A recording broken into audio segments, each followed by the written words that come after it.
Sono ser artigo de luxo para quem é pai e mãe, sobretudo de crianças, né? Porque nem sempre elas decidem dormir a noite toda e a gente não consegue dormir junto também.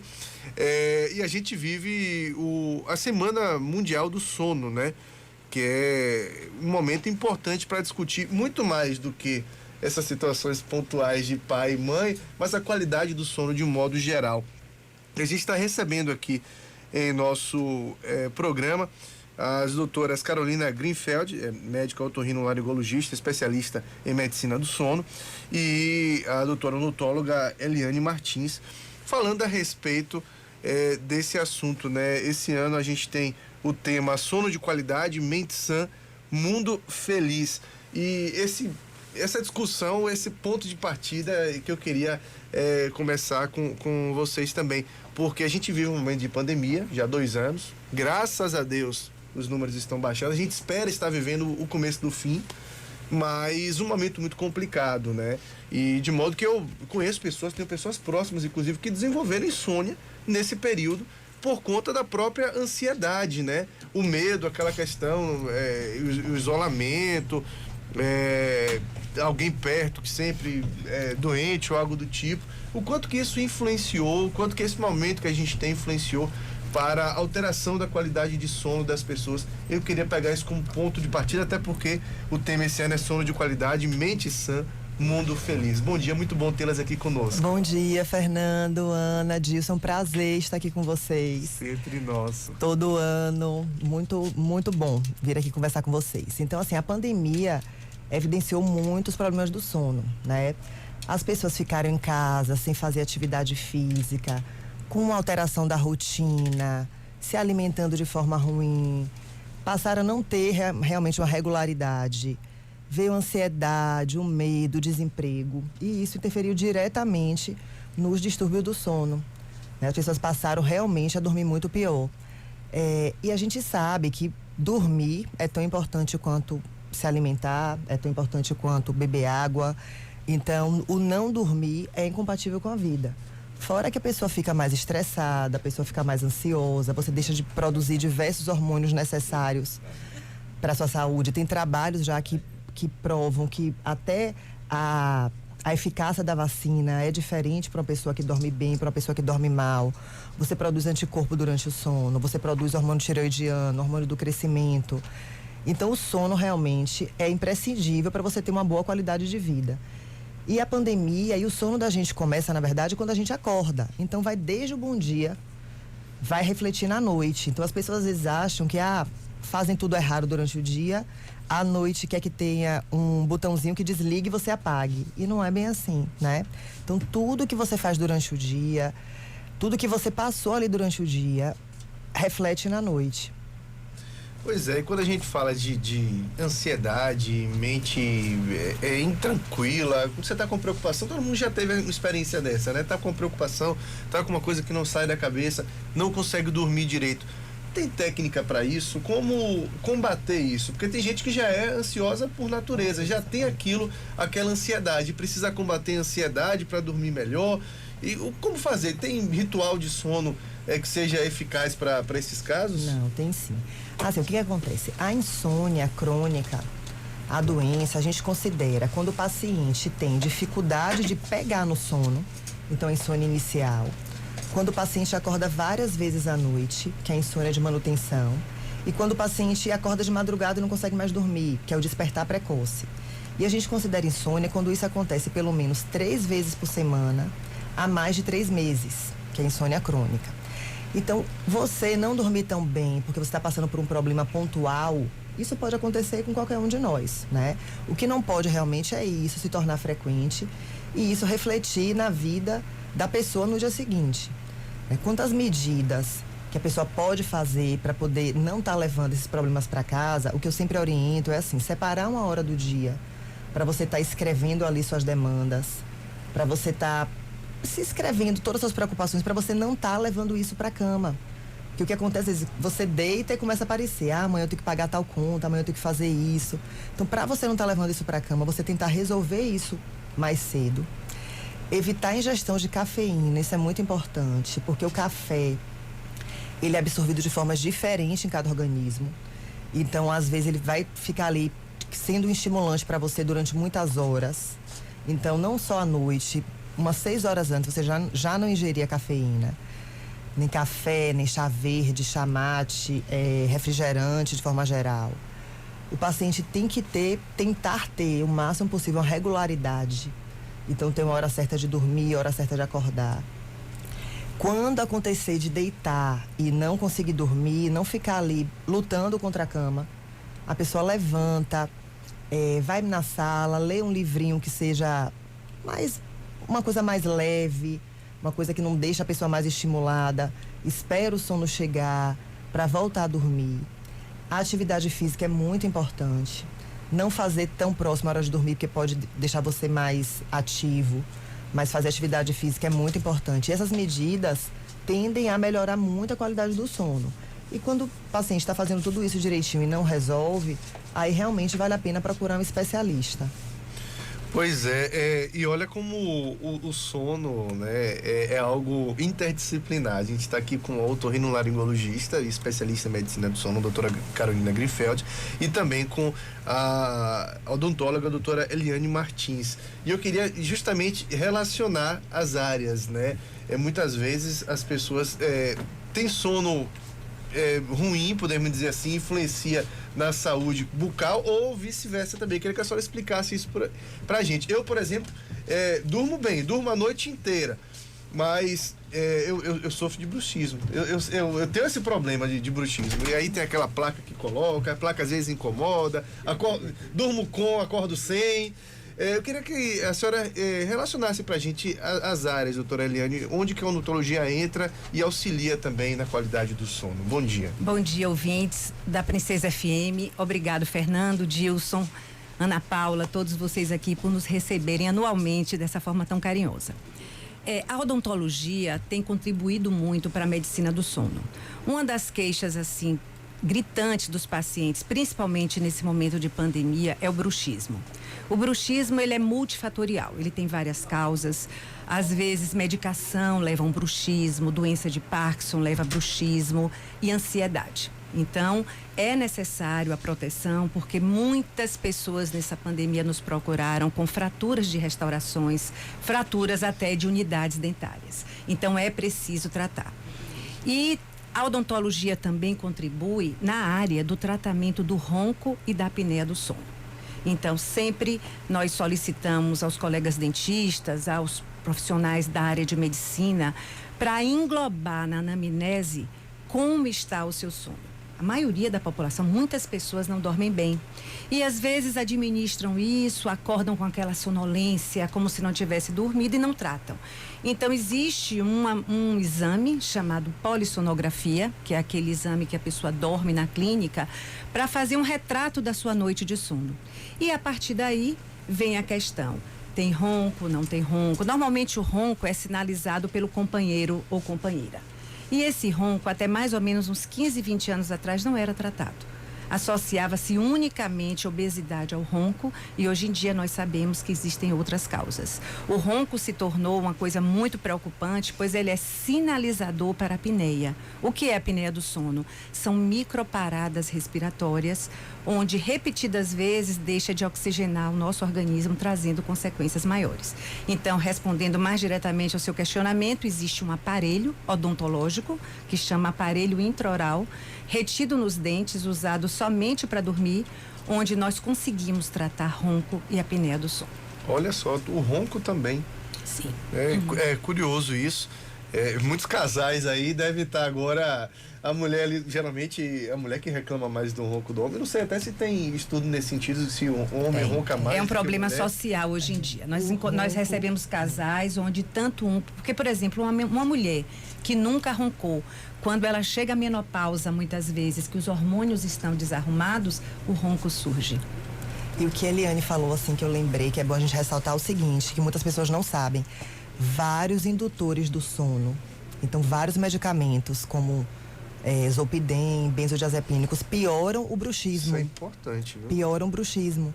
Então, às vezes, a pessoa acorda sentindo dor em arcada dentária ou dor de cabeça, mesmo tendo dormido a noite toda, porque os indutores do sono, muitos deles tendem a piorar o bruxismo à noite. E até ampliando um pouco essa questão dos indutores do sono, eu queria também falar sobre isso.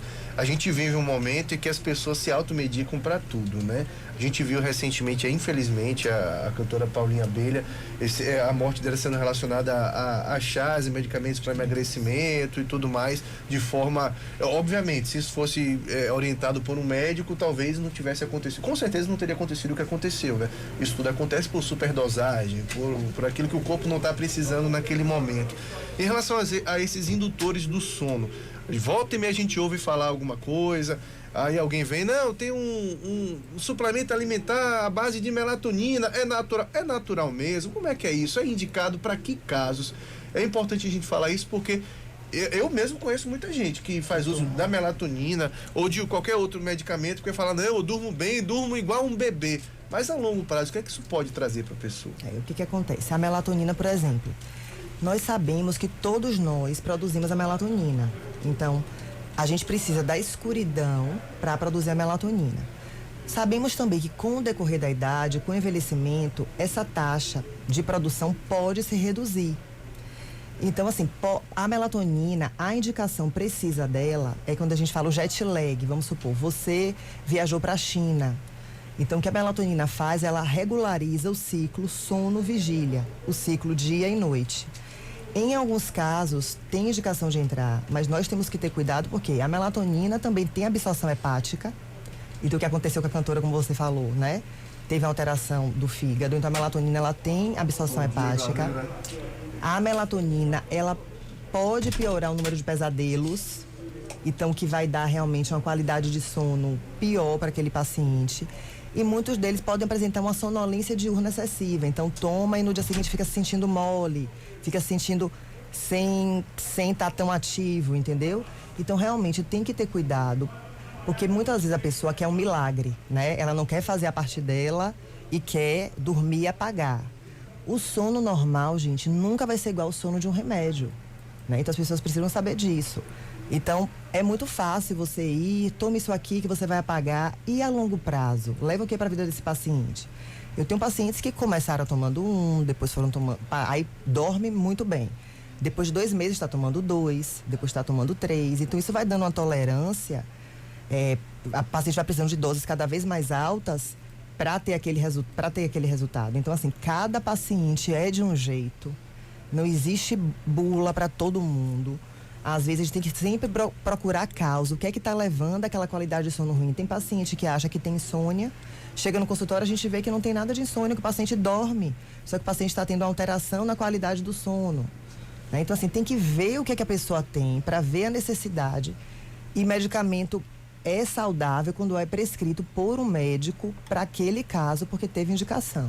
Então, a pessoa tem que ter muito cuidado com a automedicação, com o medicamento.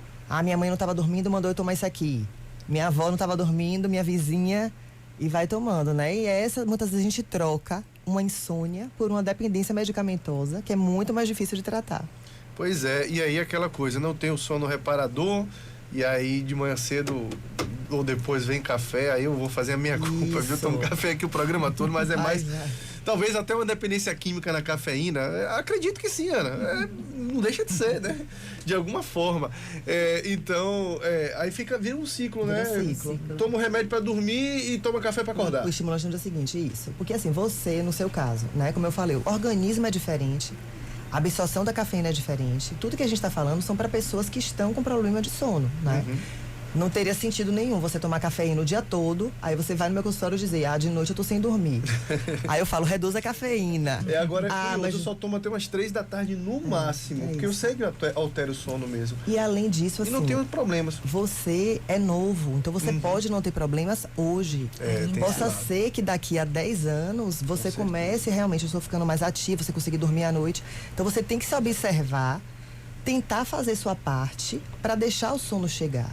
Né? E as pessoas saberem que o sono das pessoas são diferentes. Tem pessoa que está tocando um trio elétrico e dorme, apaga. Já tem outro que precisa estar no lugar escuro. Então, como na vida, uma é alta, outra é baixo, um é mais fortinho, outro é mais fraquinho, com o sono é igual. O que a gente tenta dar para o paciente é o melhor sono que ele pode ter. Não sono irreal, porque isso às vezes não existe mesmo. Pois é, e aí quando a gente chega numa situação mais complicada, e a gente precisa até de equipamentos que auxiliem no sono, né? Eu queria falar sobre esses, e mais uma vez relacionando as duas áreas, né? A gente sabe que tem, vai me fugir o nome aqui, mas tem um equipamento que auxilia para a pessoa que tem muitas apneias durante CPAP. Isso, CPAP. durante a noite, e o próprio aparelho odontológico. Existe caso da pessoa ter que utilizar as duas coisas, ou equipamentos que englobam as duas áreas? Bem, nós temos pacientes, porque assim, cada um desse equipamento tem a sua indicação. O aparelho intraoral, utilizado para o tratamento do ronco e apneia do sono, ele é indicado para apneias leves e moderadas.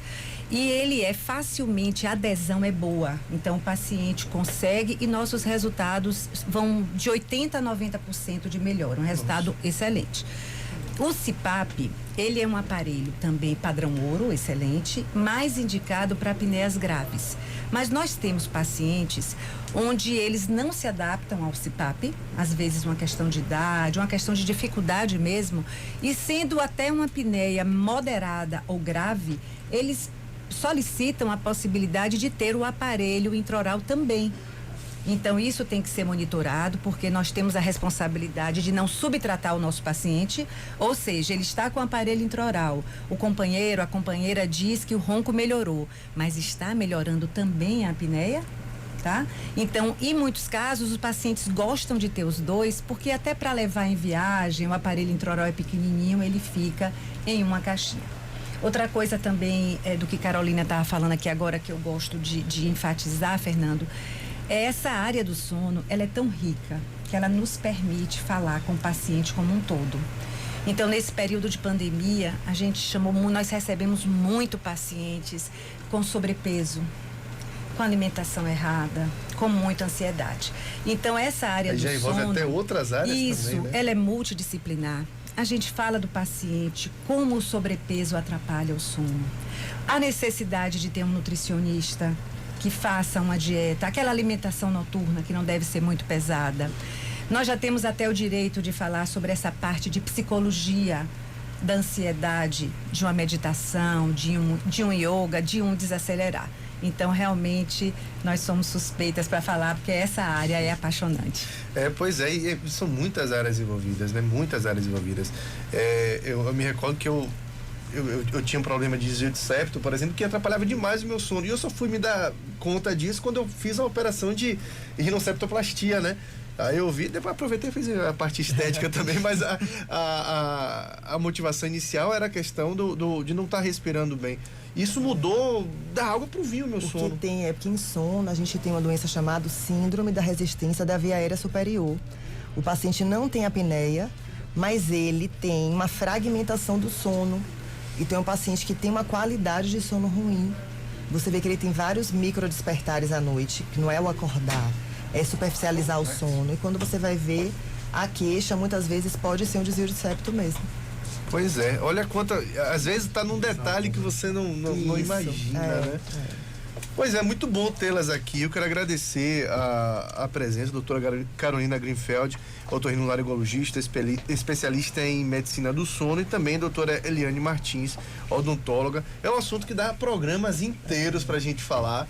Não à toa, a gente vai ter um outro momento na próxima quinta-feira com o doutor Gilmar Rocha, da área de cirurgia ortognática para tratamento do sono e apneia do sono, e também doutora Amanda Macedo, psicóloga do sono. Aí a questão que a gente falava também da própria ansiedade e tudo mais, para a gente abordar com ela. Muito bom tê-las aqui, sempre muito bom recebê-las em nosso programa, e desejar um ótimo dia. Um forte abraço para vocês. Obrigada, queria agradecer a vocês por todo ano receber a gente aqui, para estarmos divulgando realmente a medicina do sono em Feira de Santana. Muito obrigada. Eu quero também agradecer esse carinho da Rádio Princesa FM e dizer que nossas atividades estão ainda totalmente online. Nós temos um site que é o www.semanadossono.com.br, onde estão acontecendo várias e várias atividades e que toda a população pode acessar. Mais uma vez, muito obrigada, um bom dia a vocês. Maravilha, conversamos sobre esse assunto.